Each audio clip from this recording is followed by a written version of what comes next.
Breaking news మరి కాసేపట్లో Telangana assembly సమావేశాలు ప్రారంభం కానున్నాయి. 4-5 రోజుల పాటు నిర్వహించే అవకాశాలున్నాయి.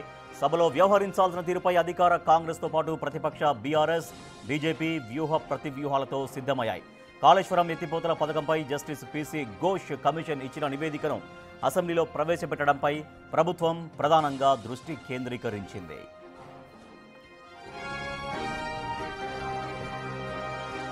కాళేశ్వరం కమిషన్ నివేదికపై ప్రత్యేక చర్చ చేపట్టనుంది. మాజీ ముఖ్యమంత్రి కేసీఆర్ గత బీఆర్ఎస్ ప్రభుత్వాన్ని లక్ష్యంగా చేసుకుని విమర్శల దాడికి అధికార పార్టీ సిద్ధమవుతోంది. ప్రత్యేక దర్యాప్తు బృందం ఏర్పాటు చేసే దిశగా ప్రభుత్వం కసరత్తు చేస్తోంది. మరోవైపు కాళేశ్వరం ప్రాజెక్టుపై అధికార పక్షం నుంచి ఎదురయ్యే విమర్శల దాడిని తిప్పికొట్టేందుకు బీఆర్ఎస్ కసరత్తు చేస్తోంది.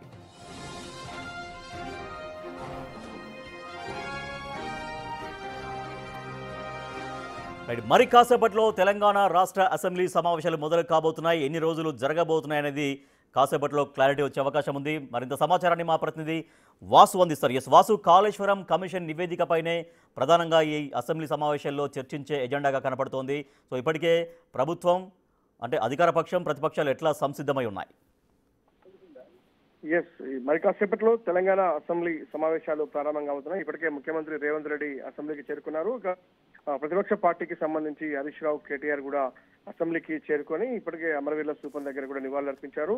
ప్రధానంగా ఈ రోజు శాసనసభ శాసన మండలి సమావేశానికి సంబంధించి కూడా దివంగత ఎమ్మెల్యే మాగంటి గోపీనాథ్కు శాసన సభ్యులు సంతాపం తెలుపుతారు. ఆ తర్వాత శాసన మండలిలో దివంగత సభ్యులు రత్నాకర్ తో పాటు మాగంటి రంగారెడ్డిలకు సంతాపం తెలుపుతారు. ఆ తర్వాత సభ ప్రారంభమవుతుంది. 12 గంటలకు ఈ రోజు సభలో జరగాల్సినటువంటి చర్చకు సంబంధించిన అంశాలపైన సభ పనిదినాలు అంటే 4 రోజుల 5 రోజుల అన్న అంశానికి సంబంధించి కూడా ఎన్ని రోజులు చర్చించాలి, ఏ అంశాలపైన చర్చించాలి అన్న విషయానికి సంబంధించి కూడా 12 గంటలకు బీఎస్సీ సమావేశం ఉంటుంది. బీఎస్సీ సమావేశానికి సంబంధించి కూడా వివిధ పార్టీలు హాజరై కూడా వాళ్ళ యొక్క డిమాండ్ వినిపించే అవకాశం ఉంది. ఏ అంశాలపైన చర్చించాలంటే ఇప్పటికైతే అధికార కాంగ్రెస్ పార్టీకి సంబంధించి మాత్రం ఏదైతే కాళేశ్వరం కమిషన్ పీసీ ఘోష్ ఇచ్చినటువంటి కమిషన్ నివేదికలోని అంశాలపైన ప్రజలందరికీ తెలవాల్సినటువంటి విషయం ఉంది. ఎందుకంటే మేడిగడ్డ కూలిపోవడానికి, మిగతా 2 బ్యారేజీలు కుంగడానికి గల కారణాలు, తద్వారా ప్రభుత్వ ఆర్థిక వ్యవస్థ పైన, ప్రజలపైన ఎంత భారం పడింది, ఎలాంటి తప్పిదాలు జరిగాయి, ఎలాంటి అవినీతి చోటు చేసుకుంది, ఎలాంటి నిర్ణయాలు ఇదందరికీ కారణమైంది అన్న అంశాలపైన కూడా చర్చించాలని ప్రస్తుతం అధికార కాంగ్రెస్ పార్టీ బీఎస్సీలో తెలుపనుంది. తర్వాత బీఆర్ఎస్ పార్టీకి సంబంధించి కూడా యూరియా లభ్యత, ఇతర సమస్యలు 6 గ్యారెంటీల అంశంలో కూడా అమలు కానటువంటి విషయాలతో పాటు ఇతర అంశాలపైన కూడా బీఆర్ఎస్ పట్టుపట్టే అవకాశం ఉంది. బీఆర్ఎస్ సంబంధించినటువంటి కొద్దిసేపటి క్రితం కూడా వాళ్ళు ఇదే అంశాన్ని ఏదైతే అమరవీరుల స్థూపం దగ్గర ప్రస్తావించారు. ఇక బీఎస్సీ సమావేశం తర్వాత కూడా మధ్యాహ్నం 1 గంటకు అసెంబ్లీ కమిటీ హాల్లో కూడా కేబినెట్ భేటీ సమావేశం కాబోతోంది. కేబినెట్ భేటీలో కూడా కీలక నిర్ణయాలు, ఎందుకంటే 42% బీసీ రిజర్వేషన్ అంశానికి సంబంధించి కూడా ఇప్పటికే మంత్రుల కమిటీ ఈ రోజు నివేదిక సమర్పించబోతోంది.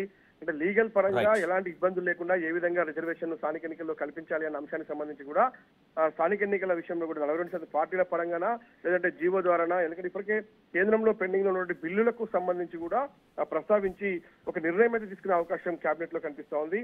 ఇక మరి అసెంబ్లీ సమావేశాలకు సంబంధించి కూడా ఎన్ని రోజులు జరగాలి అన్న అంశం పైన కూడా మరి కాసేపట్లో తెలిసే అవకాశం కలిసి మొత్తానికైతే ఇప్పటికే అసెంబ్లీకి నేతలు చేరుకున్నారు. బీఆర్ఎస్ నేతలు ప్లే కార్డులు పట్టుకొని కూడా ప్రస్తుతం నిరసన చేస్తున్న పరిస్థితి కనిపిస్తా ఉంది.